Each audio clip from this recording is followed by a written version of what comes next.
Hola a todos, mi nombre es Edgar Gastelú y vamos a hacer la segunda parte del video que hicimos de los diodos, pero en esta ocasión nos vamos a enfocar en algo que es muy similar, es un dispositivo muy parecido a un diodo, pero es muy común y que se ha hablado mucho últimamente por las energías renovables, que son las celdas fotovoltaicas o paneles solares, que normalmente así nosotros los conocemos.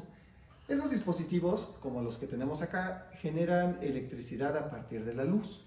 ¿Cómo funcionan? Es lo que ahorita vamos a ver, pero para ello primero vamos a tener que entender por completo nuevamente cómo es la curva característica de un diodo para entender cómo caracterizamos y cómo funcionan estos dispositivos. Así que vamos al pizarrón a ver un poco de teoría.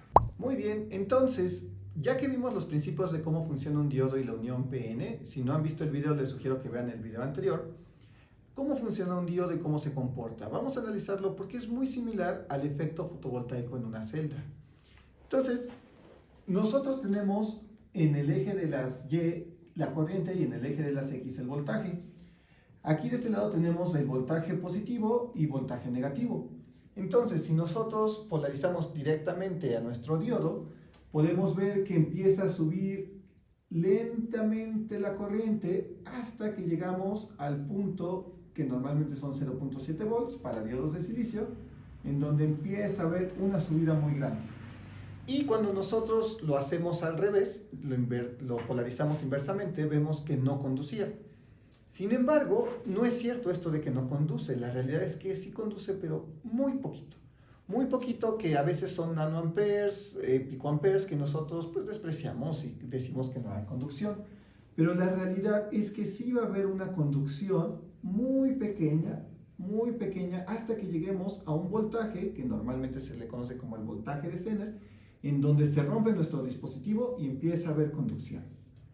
Ahora, no vamos a meternos a este lado, porque eso es para otro tipo de diodos en específico, pero como a veces nosotros queremos ver qué también está hecho nuestro diodo, cómo están sus características, cómo funciona, es necesario poder medir con gran exactitud y precisión justamente estos valores. Verdaderamente, si tenemos menos 1 volt, ¿cuánto nos da de corriente? Si tenemos menos 2 volts, ¿cuánto es lo que nos va dando de corriente? Entonces, para eso necesitamos un instrumento muy preciso para poder caracterizar esta curva. Al igual que si queremos ver antes del punto 7 cómo va subiendo, necesitamos un instrumento muy preciso. Ahora, algo importante que también quiero denotar acá es que este circuito o este dispositivo no sigue la ley de Ohm. Yo sé, se llama ley de Ohm, pero la realidad es que la ley de Ohm solo aplica para electrónica lineal, que es como una resistencia. En una resistencia, la electrónica lineal, en vez de tener esta curva, tenemos directamente una línea recta en donde sabemos que a tal valor de voltaje corresponde un valor de corriente. Y justamente esto que nosotros tenemos, que sería la pendiente, sería nuestra resistencia. En los diodos, como entramos con semiconductores, ya no es electrónica lineal, no sigue la ley de Ohm, y entonces necesitamos una caracterización específica para poder después simular estos dispositivos, para poder después utilizarlos en algunos diseños y en más aplicaciones. Ahora que vimos cómo se caracteriza un diodo y cómo se comporta con su curva característica justamente IB, vamos a ver cómo funciona el principio físico detrás de las celdas fotovoltaicas o las celdas solares. Bueno, una celda solar al final de cuentas es esto que tenemos acá, que si lo pueden reconocer del video pasado es una unión PN, en donde tenemos un material semiconductor tipo P dopado para que sea mayormente positivo y un material semiconductor tipo N para que sea mayormente negativo, y igual se hace la unión física de estos dos materiales y entonces tenemos una región de agotamiento justo en la mitad donde se recombinan nuestras cargas, y eso es lo que nos daba el funcionamiento de un diodo. Lo que pasa con una celda fotovoltaica es que cuando nosotros, por el tipo de material semiconductor que ponemos y por el tipo de construcción, si recibe luz, es decir, que recibe partículas de luz, fotones, estos les van a dar energía a nuestras cargas, a nuestros materiales. Entonces, recordando el diagrama de bandas que teníamos en el video pasado, estos están en la banda de valencia y pasan a la banda de conducción cuando le aplicamos la energía que les puede dar la luz. Eso se conoce como efecto fotovoltaico, por eso son las celdas fotovoltaicas. Y el efecto fotovoltaico lo que hace es que cuando recibe la energía de la luz, puede ser cualquier luz, normalmente aprovechamos la luz del sol porque pues es una fuente de energía de muchísima luz y gratis. Entonces, cuando recibe este impacto de un fotón y se libera la carga, lo que va a empezar a suceder es que las cargas se van a empezar a acumular en las esquinas de nuestra celda fotovoltaica. Entonces vamos a empezar a generar una acumulación de cargas que este flujo de luz nos va a estar causando, y esta acumulación de cargas nos va a generar un voltaje. Entonces vamos a tener justamente un voltaje positivo y un voltaje negativo que vamos a poder utilizar como una fuente de poder. Entonces estamos transformando de esta forma, con el efecto fotovoltaico, la energía solar en energía eléctrica. Muy bien, ahora ¿qué pasa? Está nuestro circuito abierto porque no hay nada conectado. Entonces, si se dan cuenta, como no tenemos ningún circuito cerrado, nuestro circuito está abierto y no hay flujo de corriente. Entonces tenemos lo que se conoce como voltaje de circuito abierto, que es VOC. Entonces, Open Circuit en inglés, el voltaje de circuito abierto. Y este voltaje depende principalmente no tanto de la luz, sino depende de cómo esté construido nuestra celda fotovoltaica. ¿Por qué? Porque va a llegar un momento en que, aunque nosotros le apliquemos más luz, y mientras más luz le estemos aplicando, digamos, directamente, va a llegar un momento en donde ya los electrones no van a poder acumularse aquí, porque estos mismos electrones van a empezar a repeler, por ser cargas iguales, a estos electrones. Entonces se va a saturar y vamos a llegar a un voltaje de circuito máximo. Si eso nosotros lo vemos en nuestra curva IV, vamos a tener justamente un voltaje que va a ser nuestro voltaje de circuito abierto en alguna parte. Depende, normalmente está especificado y lo podemos checar en la hoja de datos de nuestra celda fotovoltaica o nuestro panel solar, que es una suma de muchas celdas fotovoltaicas. Ahora, ¿qué pasa si en vez de nosotros tener el circuito abierto, qué pasa si nosotros lo ponemos en cortocircuito? Es decir, ponemos un cable sin nada de resistencia. En ese momento en que ponemos el cable sin nada de resistencia, todas estas cargas que quieren recombinarse con las otras cargas van a empezar a fluir. Entonces los electrones van a empezar a fluir y va a empezar a haber una corriente, y va a ser una corriente muy grande. Esta corriente, como no tenemos resistencia y esta está separando justamente nuestras cargas, va a empezar a haber una corriente, y esa corriente tan grande se conoce como corriente de cortocircuito. Técnicamente hablando, mientras más luz le apliquemos, más corriente de cortocircuito vamos a tener. ¿Y cómo la graficaríamos esta corriente de cortocircuito? Bueno, la realidad es que esta, en vez de ser como una carga, va a ser una fuente. Es decir, en un diodo recibía la corriente y dejaba pasar corriente a través de él. La celda fotovoltaica va a dar corriente y va a hacer pasar corriente a través de un circuito, que eso es lo que nos interesa. Entonces, cuando nosotros lo estemos midiendo, lo que vamos a ver es una corriente negativa, porque la vamos a estar recibiendo.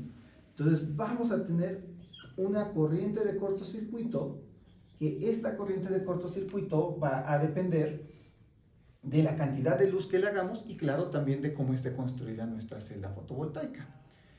¿Por qué es importante esto? Bueno, si nosotros trazamos de corriente de cortocircuito al voltaje de circuito abierto y lo queremos graficar, no va a ser una línea recta, como lo dijimos. Esto no es un circuito lineal, no sigue la ley de Ohm. ¿Qué va a pasar? Pasa algo muy similar, en donde vamos a ir aumentando el voltaje y nuestra corriente va a empezar a disminuir lentamente hasta que llegamos a un punto que va a ser un voltaje de máxima potencia, donde vamos a tener, digamos, la mayor cantidad de voltaje, la mayor cantidad de corriente, y en este punto vamos a empezar a subir y vamos a tener como esta especie de rodilla que vemos acá.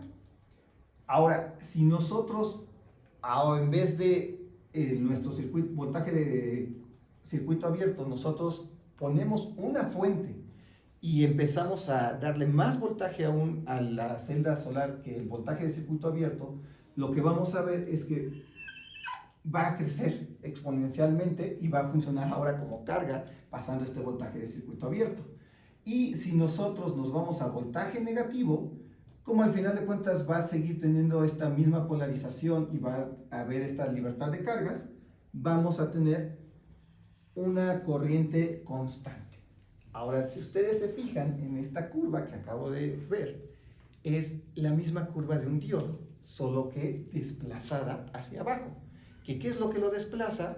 Nuestra corriente de cortocircuito, porque la curva de un diodo es así. Lo que lo desplaza hacia abajo es nuestra corriente de cortocircuito, que es dependiendo de la luz que recibe, que libera nuestras cargas y empieza a ver este flujo, y nuestro voltaje de circuito abierto, que es justamente cuando nuestras cargas se separan y no tenemos nada conectado y se acumulan dependiendo del tamaño y la forma de nuestra celda fotovoltaica. Entonces, ahora bien, vamos a caracterizarlo y vamos a ver si esto en verdad sucede. Ahora, para poder trazar esta curva, lo que necesitamos es varias cosas. Primero, como es un diodo o un circuito pasivo que no funciona si nosotros no lo polarizamos, no aplicamos algo, necesitamos una fuente de voltaje. Y es una fuente de voltaje que pueda ser un barrido, digamos un barrido de 0 a 3 volts, por así decirlo. Luego necesitamos medir cuál es la caída de voltaje en nuestro diodo y necesitamos medir cuál es la corriente que está fluyendo. Entonces para eso necesitamos un amperímetro, un voltímetro. Necesitaríamos 3 instrumentos. Además, si en vez de tener un diodo nosotros tuviéramos una celda fotovoltaica, justamente que recibiera luz solar, y entonces esta celda fotovoltaica nos empieza a dar energía, además de una fuente de alimentación necesitaríamos una carga o una carga electrónica. Entonces necesitaríamos 4 instrumentos para poder hacer esto y sincronizarlos para poder hacer el barrido y trazar nuestra curva IV. La ventaja está en que existe un instrumento que son todos estos instrumentos en uno, y este instrumento se llama SMU. El SMU, Source Measure Unit, por ejemplo de la marca Keithley, lo que nos va a permitir es automáticamente programar un barrido y poder trazar la curva, y no solo eso, sino también graficarlo. Entonces, de esta forma es como se pueden, con este tipo de instrumentos, se pueden probar este tipo de componentes semiconductores. Tenemos un video también muy interesante en cómo se trazan las curvas de un transistor MOSFET. Si lo quieren ver, también vamos a dejar el link para que se pueda complementar esto. Y pues vamos a ver el experimento. Esto es básicamente, vamos a conectar el SMU a nuestro diodo y vamos a programarlo para ver cómo funciona la curva característica de un diodo y cómo funciona la curva característica de una celda fotovoltaica. ¿Qué les pareció esta explicación teórica sobre qué es el efecto fotovoltaico? Espero con esto se hayan disipado algunas dudas de cómo funcionan los paneles solares. Y la siguiente parte del video va a ser ahora una explicación práctica, donde vamos a trazar justamente las curvas que vimos en el pizarrón, pero ahora en nuestro SMU. Y vamos a utilizar justamente una celda real para que puedan verlo. Entonces, no te olvides suscribirte para que te llegue la notificación del siguiente video, darle like para que podamos llegar a más personas y déjanos un comentario si tienes alguna duda respecto al video o cualquier tema.